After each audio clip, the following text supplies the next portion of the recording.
घरोघरी मातीच्या चुली मालिकेच्या आजच्या भागामध्ये आपण पाहणार आहोत की जानकी आता विचार करत असते. काही झालं तरी ते सत्य शोधून काढायचंच. नेमकी पार्वती ही लता आहे की इतर कोण? त्याच वेळेला तिला ऋषिकेशचे शब्द देखील आठवतात. ऋषिकेशने आता सांगितलेलं असतं की मला माहिती आहे की हा सगळा खोटारडेपणा आहे, पण हा खोटारडेपणा काही झालं तरी सिद्ध होणार नव्हता. पण इकडे जानकीला पुन्हा एकदा कॉल आलेला असतो आणि त्याच वेळेला जानकीला कॉल आल्यानंतर तो गुप्तहेर तिला म्हणत असतो की तुम्हाला पुरावे हवे आहेत का, तर मला 1,00,000 रुपये द्या. त्याच वेळेला जानकीच्या लक्षात येतं की ओवीला सुद्धा ती बाई लांब करते आणि त्याचसोबत सुमित्रा जी आहे ती जानकीसोबत बोलत नाही. त्यामुळे जानकी त्याला 1,00,000 रुपये द्यायला तयार होते. कुठे आणि कसे द्यायचे आहेत असा प्रश्न केल्यानंतर तो जानकीला म्हणत असतो की बाहेर एक निळी टोपली असेल, त्यामध्ये तुम्ही पैसे ठेवायचे आणि मागे वळूनसुद्धा पाहायचं नाही आणि लगेच तिकडनं निघायचं. आणि जर तुम्ही मागे वळून पाहायचा विचार केला तर लक्षात ठेवा. जानकी विचारते, मग मला पुरावे कसे मिळणार? जानकीला तो सांगतो की तुमच्या अंगणाच्या वेशीवर मी नक्कीच पुरावे तुम्हाला देईन, त्याची काळजी करू नका. पण आता तुम्ही जा आणि मला पैसे द्या, असं देखील जानकीला तो गुप्तहेर सांगू लागतो. त्याच वेळेला जानकी म्हणत असते की मी का म्हणून तुमच्यावर विश्वास ठेवू, म्हणजेच माझं काम होईल ना? तर जानकीने असं म्हटल्यानंतर तो गुप्तहेर जानकीला म्हणत असतो की हो, का नाही, तुमचं काम होणार होणार आहे, तुमचं काम, तुम्ही काळजी करू नका. आणि असं बोलून लगेचच तो इथे जानकीचा फोन ठेवतो. त्यानंतर आता गुप्तहेराने सांगितल्याप्रमाणे जानकीला 1,00,000 रुपयांची व्यवस्था करायची असते. काही झालं तरीसुद्धा तिला आता हे सगळं काही सत्य जे आहे ते आता सगळ्यांच्या समोर आणायचं असतं की घरात जी बाई आहे ती पार्वतीबाई नसून ती नक्कीच बाई आहे, हेच तिला आता सिद्ध करायचं असतं. आणि त्यासाठी आता जानकी पूर्वतयारीनिशी कामाला लागते. जानकी पैसे घेत असते आणि तिकडनं निघत असते. तेवढ्यातच तिकडे आता ऋषिकेश आलेला असतो आणि ऋषिकेशने आता जानकी पैसे घेऊन जाते हे पाहिलेलं असतं. त्यामुळे ऋषिकेश जो असतो तो जानकीला थांबवतो. तर इकडे मात्र पार्वतीबाई जी खोटारडी असते ती मात्र आता खूप जास्त जबरदस्ती करत असते आणि ती नानांना म्हणत असते की तुम्ही हे खाऊन घ्या बरं प्रसाद, आणि ती स्वतःच्या हाताने त्यांना प्रसाद भरवत असते. तेवढ्यातच सुमित्रा तिथे येते आणि सुमित्रा म्हणत असते की काय चाललं आहे नेमकं. त्यावर आता नानांना मी प्रसाद देत होते, बाकी काही नाही. आता माझ्या नवऱ्याला मी प्रसादसुद्धा द्यायचा नाही का, त्याच्यासाठी सुद्धा तुझी परवानगी काढायची का, असं काहीसं आता त्या लताबाई बोलत असतात. ज्यावेळेला हे सगळं काही त्या लताबाई बोलतात ना, तेव्हा मात्र आता नाना म्हणत असतात की सुमित्रा जरा तू समजून घे, या म्हणताय त्याच्यातलं काहीच खरं नाही. पण आता सुमित्रा कसली ऐकते, सुमित्रा रागारागाने तिकडनं जायला निघते. तर इकडे मात्र मुद्दामून अजूनच सुमित्राच्या विरोधात कान भरायचं काम लता करू लागते आणि म्हणत असते की इतके दिवस हिने हा डोलारा सांभाळलाच ना, तेव्हा मी काही बोलली का, मग आता मला सांभाळू दे ना माझं घर, हिला का असं होतंय, असं देखील म्हणत असते. पण नानांना आता खरं तर काहीच कळत नसतं. नाना जे आहे ते रागाने तिकडनं आता निघून जातात. तर इकडे मात्र आता पैसे द्यायला जाणाऱ्या जानकीला ऋषिकेश थांबवतो आणि ऋषिकेश म्हणत असतो की जानकी तुमचं खूप जास्त चुकत आहे. तुम्हाला कळतंय का, तुम्ही कोणावर विश्वास ठेवताय ते. तुम्हाला घरात असणाऱ्या त्या माझ्या आईवर विश्वास नाही आहे, पण आता नव्याने आलेल्या या माणसावर तुमचा विश्वास आहे. तुमचं हे सगळं खूप जास्त चुकत आहे, असं देखील ऋषिकेश आता जानकीला बोलू लागतो. जानकी ऋषिकेशला म्हणत असते की ऋषिकेश, मला काही झालं तरी सिद्ध करायचं आहे की ती बाई जी आहे ती पार्वतीबाई नाही आहे. कारण मला पूर्ण कॉन्फिडन्स आहे, जर ती आपली पार्वती आई असली असती तर तिने आपलं हे घर असं तोडायचा प्रयत्न केला नसता. आज आपलं घर किती तुटलं आहे ना हे मला माहिती आहे. सुमित्रा आई माझ्याशी बोलत सुद्धा नाही आहे. त्याचसोबत ओवीला सुद्धा त्यांनी स्पष्ट सांगितलं की मी तुझी आजी नाही आहे करून. मग त्यावेळेला मी काय करायचं तुम्ही मला सांगा. मला आता काही झालं तरी हे सगळे तर पुरावे शोधावेच लागणार ना, तेव्हाच तर जाऊन कुठेतरी मला सगळं काही सापडेल, तेव्हाच माझं या घरातलं पुन्हा एकदा वर्चस्व प्रस्थापित होईल. पण यासाठी मला काही पुरावे तर गोळा करावेच लागतील ना. तुम्ही असं का करताय, असं बोलून ती आता ऋषिकेशला समजावत असते. तर ऋषिकेश आता म्हणत असतो की ठीक आहे, तू म्हणतेस ना त्याला पैसे द्यायचे, बघूयात किती पैसे दिल्यावर तो आता आपल्याला पुरावे देणार आहे. मला तर हे सगळं काही खरं वाटतच नाही, पण तू ऐकायलाच तयार नाही आहेस ना, तर मी तरी काय करू. मी तुला देईन साथ या सगळ्यामध्ये. बघूयाच आपण. आणि असं बोलून आता ऋषिकेश आणि त्याचसोबत जानकी बाहेर गेलेले असतात. इकडे तिकडे ते बघत असतात की तो कुठे दिसतोय का. त्याच वेळेला जानकी ऋषिकेशला म्हणत असते की त्यांनी मला निळ्या कलरच्या टोपलीमध्ये पैसे ठेवायला सांगितले होते. ती बघा, ती आहे ती निळ्या कलरची टोपली, इथे आपण हे पैसे ठेवूया. ऋषिकेश जानकीला म्हणत असतो की हे सगळं नको करू जानकी, मला कुठेतरी हे सगळं खोटं वाटतंय.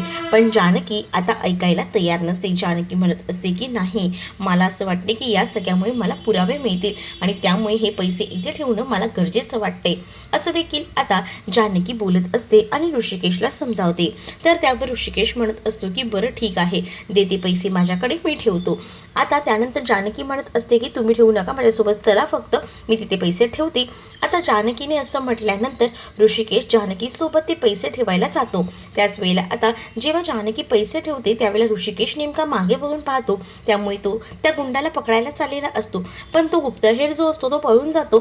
त्यामुळे आता ऋषिकेशला खूप जास्त संताप आलेला असतो. त्याला खूप जास्त राग जो आहे तो खरं तर आता जानकीवर येत असतो.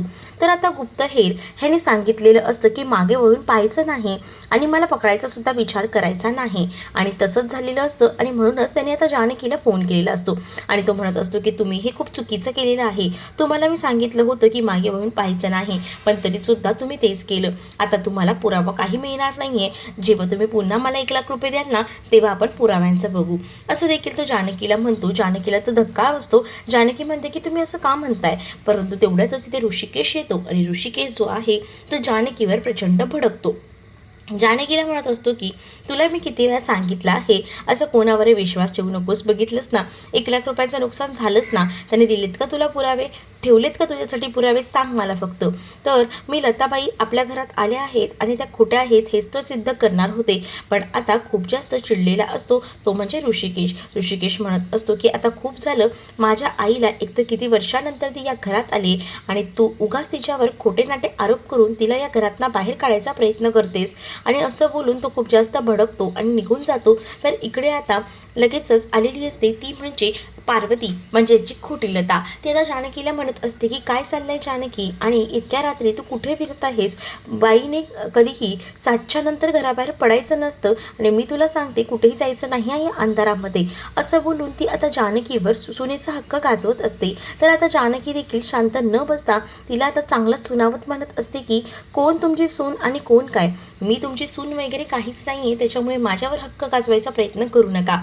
आणि मुळात तुम्ही माझ्या सासूबाई नाही आहात. मी काही झालं तरीसुद्धा पार्वती आई अशा असतील यावर माझा विश्वासच नाही, आणि मी काही झालं तरी पुरावे गोळा करेन आणि त्या पुराव्यांचा पाऊस तुमच्यावर पाडीन.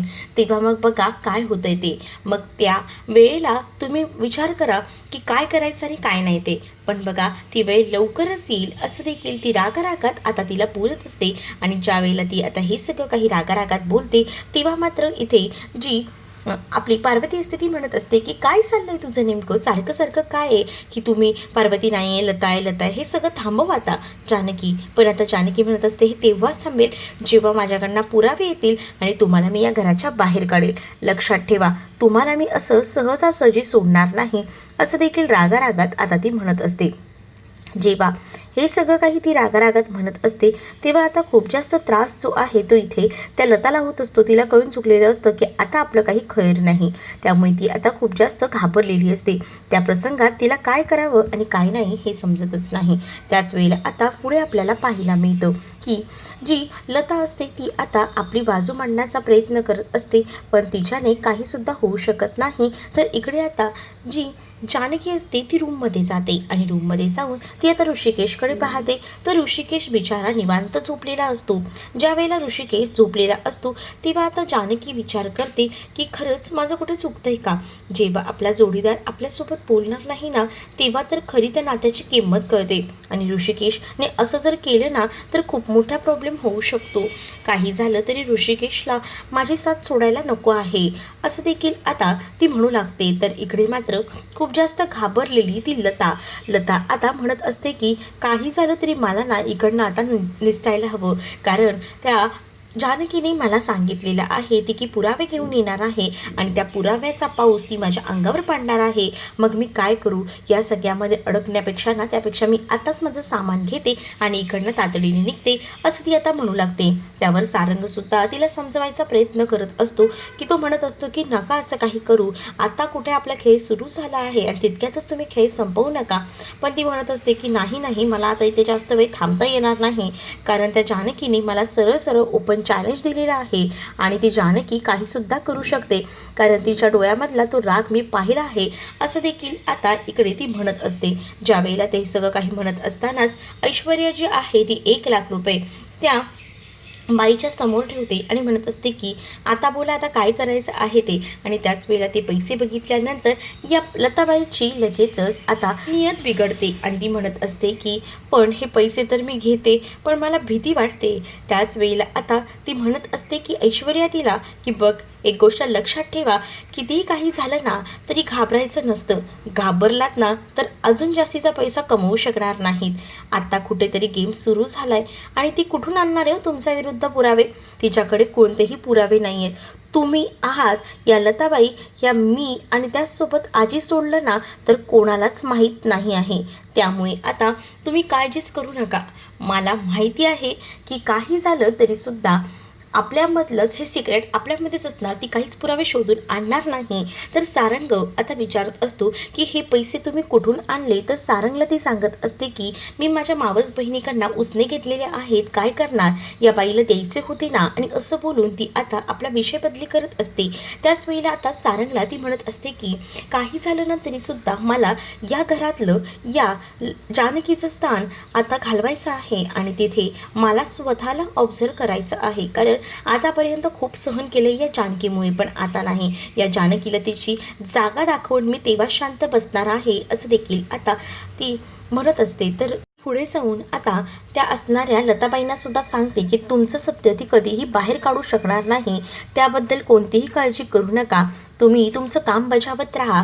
काही झालं तरीसुद्धा या जानकीला या घरात पूर्णपणे एकटं पाडायचं आहे. तर इकडे आता जानकी बोलायला गेलेली असते खरं तर सुमित्रासोबत. तर सुमित्राला जानकीशी एक शब्दही बोलायचा नसतो.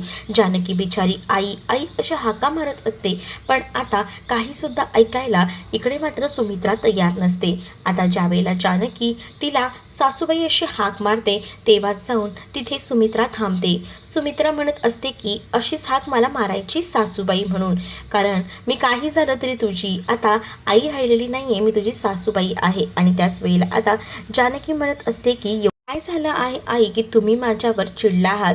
मला मान्य आहे की त्या बाईला मी घरात घेतले, पण मला माहिती आहे ती बाई जी आहे ती पार्वतीबाई नाही आहे आणि तुम्हीच माझ्या आई आहात हे सुद्धा मला माहिती आहे. त्यामुळे तुम्ही काळजी करू नका, तुमचं या घरातलं स्थान मी पुन्हा तुम्हाला मिळवून देईन असं देखील ती आता सुमित्राला बोलत असते. तर सुमित्राला कुठेतरी आता बरं वाटतं, पण सुमित्रा आता डायरेक्टली तिला सांगत असते की मला तुझं काहीसुद्धा ऐकायचं नाही आहे, कारण आतापर्यंत तर तुझ्या मी बऱ्याच गोष्टी ऐकून घेतल्या आणि आज मला कशाला सामोरं जावं लागतं हे तू सुद्धा पाहते आहेस. कारण आता खूप जास्त झालं आहे, डोक्यावरून पाणी गेले. या पार्वतीमुळे माझा या घरातला अधिकार हिरावला गेला आहे. तर इकडे मात्र सारंग जो असतो तो ऐश्वर्याला सांगत असतो की तुम्ही जे काही कराल ना त्यामुळे आईला प्लीज त्रास होऊ द्या नको, एवढं तेवढं करा. सारंग जेव्हा बोलत असतो तेव्हा सारंगला ऐश्वर्या म्हणत असते की सारंग तुम्ही बिलकुलही काळजी करू नका, आपल्या आईंना काही होणार नाही. जर झालंच ना तर जो त्रास आहे ना तो फक्त होणार आहे तो म्हणजे त्या जानकीची तर वाट लावायची आहे. आता ऐश्वर्याने पूर्ण घरामध्ये धूर केलेला असतो आणि त्या धुराचा त्रास जो आहे तो जानकीला होत असतो.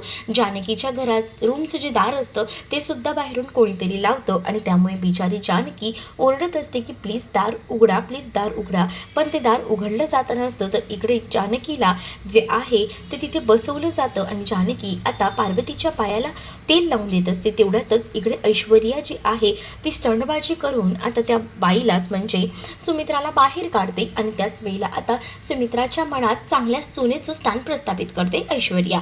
तर आता तिथे आलेली असते ती म्हणजे जानकी म्हणते आई काय झालं आहे. त्याच वेळेला आता जी सुमित्रा असते ती म्हणत असते की आज मला कळून चुकलेलं आहे की माझी खरी सून ही ऐश्वर्याच आहे. जेव्हा मी इतक्या मोठ्या अडचणीत सापडले होते तेव्हा तू माझ्या मदतीला आलीच नाही आहेस आणि त्यावरूनच मला स्पष्ट जाणवतंय की माझ्यासाठी माझी सून म्हणून फक्त ऐश्वर्याच माझ्या नजरेसमोर आहे. बाकी तू माझ्यासाठी काहीच करू शकत नाही असं देखील सुमित्रा जानकीला बोलून सुनावू लागते. जानकीला आता या सगळ्याचा राग येतो. जानकीला सुमित्रा म्हणते की जेव्हा मला त्रास होत होता तेव्हा तू कुठे होतीस. तर तेवढ्यातच पार्वती येऊन म्हणत असते की अगं ती माझ्या पायाला तेल लावून देत होती. हे जेव्हा आता सुमित्राला कळतं तेव्हा सुमित्राच्या मनातून जानकी अजूनच उतरते आणि म्हणूनच ती जानकीचा जास्त द्वेष करू लागते. तर आता जानकीला हे सगळं काही असह्य झालेलं असतं. जानकी या सगळ्यातून कसा मार्ग काढेल आणि कसे पुरावे शोधून काढेल हे येणाऱ्या भागांमध्येच आपल्याला पाहायला मिळेल. तुम्ही जर आपल्या चॅनलवर नवीन असाल तर आपल्या चॅनलला नक्कीच सबस्क्राईब करा. चला तर मग भेटूया पुढच्या भागामध्ये. तोपर्यंत टाटा बाय.